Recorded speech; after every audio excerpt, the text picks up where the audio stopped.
Welcome. This is a wrap-up of the September 13th City Council meeting for the City of Grand Rapids. We began our work session tonight actually not in City Hall. We began it at the new fire hall as the council was able to take a tour of the new fire hall, and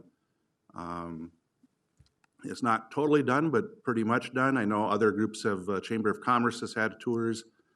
And there will be in the month of October, I don't know the dates right now, but I'll certainly announce them when I find out.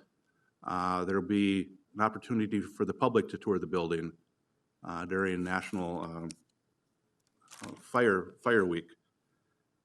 So it's a building that was designed well functionally, and they considered maintenance cost of the building itself. It should be a stable structure that should serve us well into the future and brings all the fire department equipment under one roof. It had been parceled out all over town as the fire hall next door to us when it was here was designed in the 1960s and had limited space, and so only a few of our trucks were available there, and now we have them all in one spot. So look forward for the opportunity to the public to take a tour in roughly a month here. The agenda tonight was relatively short. We had a long consent agenda, approving change orders and a lot of hiring of part-time staff, and adopting, allowing a public hearing to be coming up at a future meeting. We voted to adopt a resolution calling for that public hearing for the 5th Street Southwest reconstruction project, among other things. In the main items on the regular agenda were two hirings. We appointed Janelle Hekimovich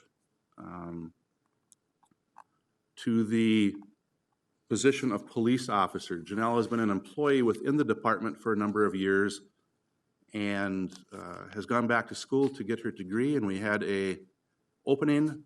She passed her post board, and we had an opening, and she applied and received the position. So we look forward to her being on staff. She's well thought of both inside and outside the department in City Hall. Then at a previous meeting, we approved putting notice out for the hiring of 2 police captains, and since that time, interviews have taken place. And tonight we appointed 2 police captains, which is the next position underneath the chief within the Grand Rapids Department. And those positions went to Andy Morgan and Kevin Ott. Both are longtime employees of our department and will serve the community and the department well. So we congratulate those 2. We authorized a quitclaim deed transferring a title of a parcel that's been vacant since 1910 and unsellable. It was raised and returned to the city. It's been unsellable. So tonight we approved the quitclaim deed that transferred the title, and we turned it over to the Grand Rapids Economic Development Authority for their marketing. It's in a nice business location, kind of just north of Ray's Sport and Marine, and we authorized the removal of levied assessments so that it can sell.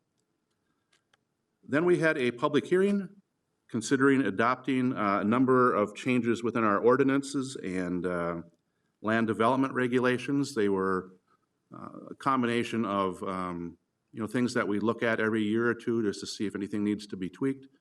There are some like that, and there are some maybe more significant changes. One item was as minute as just changing where the zoning map should be located within City Hall. That hadn't been updated, and so we just changed the wording so that it's reflecting where the zoning map actually is. Another one was changing the term beauty salon to salon. But now we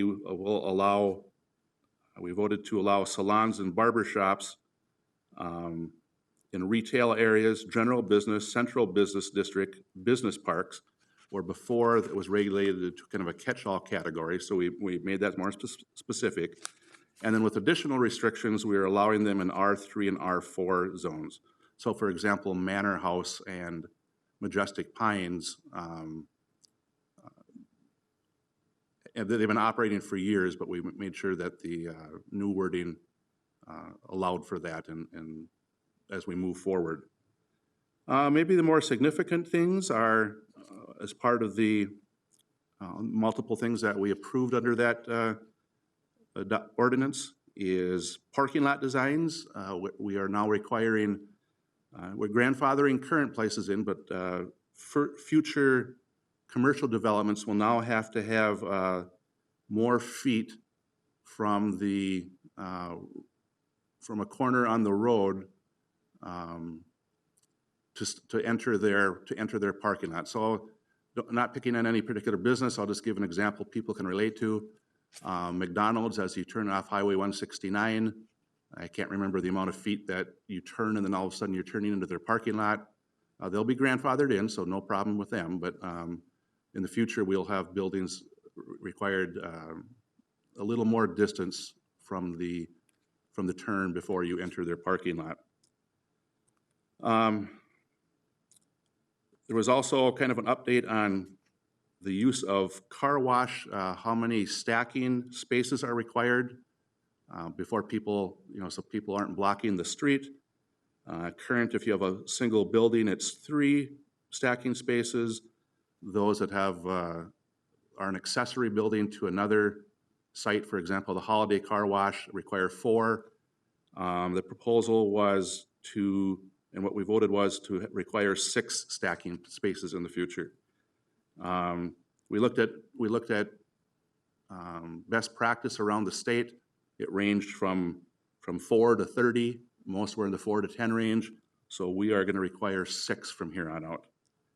And the last item on that was we put in place a new category within the rural residential area of what we call grower stands to separate them from the rules from farm stands. So many of you are familiar with farm stands being located in parking lots across the city.